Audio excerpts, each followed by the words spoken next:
Isang magandang gabi po sa inyong lahat.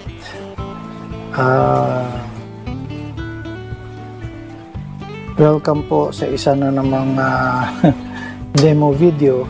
Pero ang gagawin po natin ngayon ay actually this is more of a dress rehearsal. Ito po yung mga ilang gamit na aking dadalhin sa aming pinaplanong South Loop.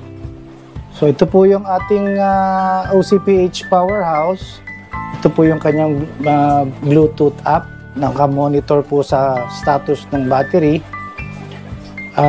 Nakakabit din po ito pong Alpicool na portable refrigerator. This is a TWW 55 liter.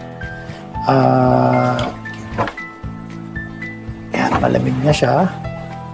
So, and nakakabit din po sa powerhouse ito pong Snuddy. Ito po yung inverter natin. This is the 1 kilowatt Snuddy toroidal inverter. Nakakabit din po yan kay powerhouse. At yun po ang nagpapaandar nitong ice maker.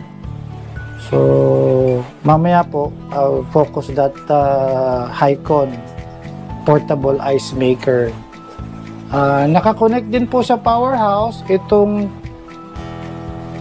12 volt na rice cooker and steamer. At nagluluto po ako. Meron pong niluluto yan. Dun po is the 12 volt blender and the 12 volt water kettle, but we won't be using that. So ngayon po ito po ang umaandar. So mamaya po at ipapakita ko sa inyo. Ito rin po yung DC extension box. Doon po nakasaksak yung electric fan. Ito po yung electric fan, but this is a stand fan version.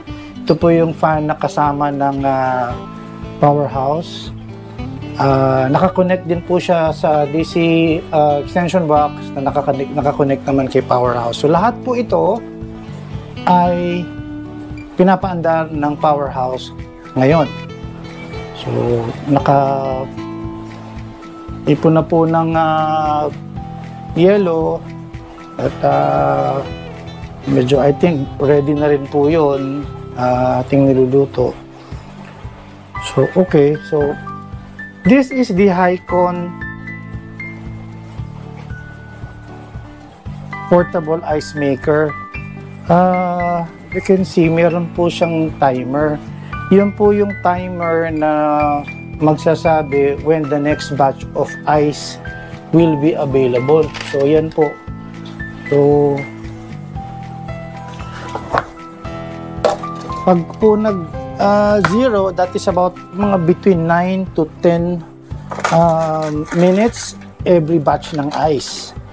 So every 10 minutes meron po siyang nilalabas na ice. Ito po yung ice niya eh. Oh. So it's like a tube ice. So ayan oh. So tube ice po siya. Ayan. So, tuloy-tuloy lang po yan gumagawa ng yellow.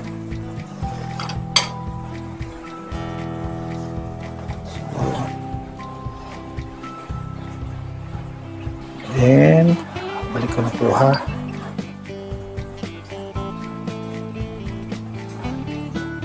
Yan, para makita ninyo. This is our portable refrigerator. This is the Alpicool TWW 55 liter. So, naglagay na po ako ng ilang gamit. Alam nyo po, ito po yung natutunan ko sa mga tip. Kung gusto nyo pong bumilis lumamig ang inyong inumin, yung mga bottle drinks, lagyan nyo ng konting tubig. Yun po, then paandarin nyo. Mas mabilis pong lalamig yung soft drinks kasi meron siyang pag malamig na yung tubig. So yan po. So, yan, so malamig na yung ating Coke Vanilla Sugar Free and ating ice.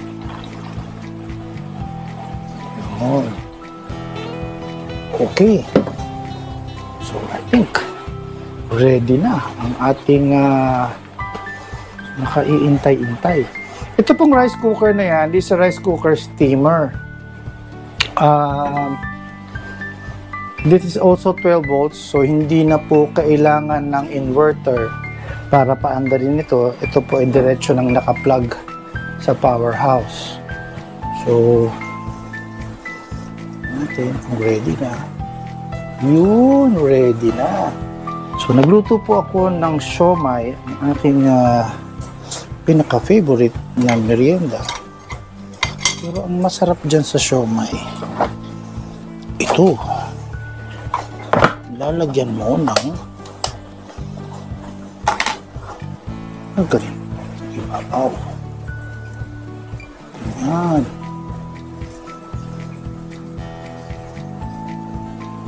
Yan. Pwede rin po kayo magsaing dito. Talaga namang rice cooker to, pero again, mas masarap po ito. Hindi ba? Oops. Okay. Balik na po natin yan. Yan. Tapos, atin na pong dyan. Siyempre, bago po tayo maglagay ng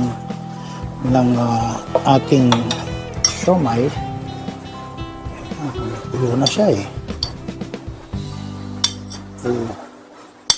Ready na siya. Yan. Ito pong blender na to at saka itong hot water kettle, these are all 12 volts.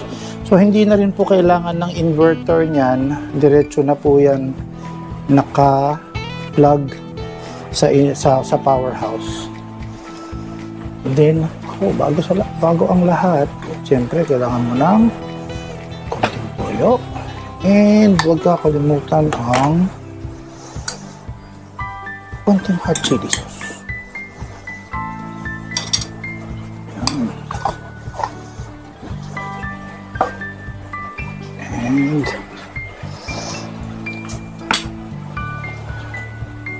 there you have it. So lahat po ito ay umandar lang sa gamit ang baterya ng powerhouse. The Hycon, hindi naman po 24/7 yung papaandarin yan, hindi katulad ng refrigerator.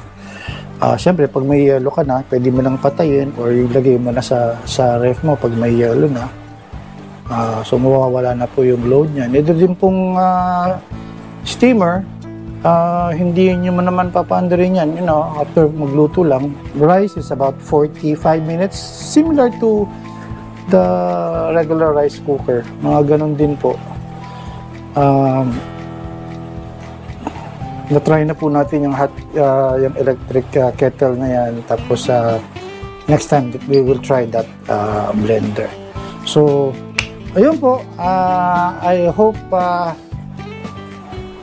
nakita nyo po yung mga posibilidad na mga pwedeng gamitin sa powerhouse. Ilan lang po ito. Of course, you can also use to charge your laptop using the inverter, your gadgets. Meron pong USB port ang powerhouse. Ito rin po, yung DC box. Yun po, nagcha-charge po ako ng phone ko ngayon. So, it's charging using the powerhouse also. Yan po, basically lahat po ito ay nakakonect sa kanya. Okay? So, that's it. And samahan niyo po ko at enjoy natin ang masarap na siomai. Ayun, gagawa naman siya yelo.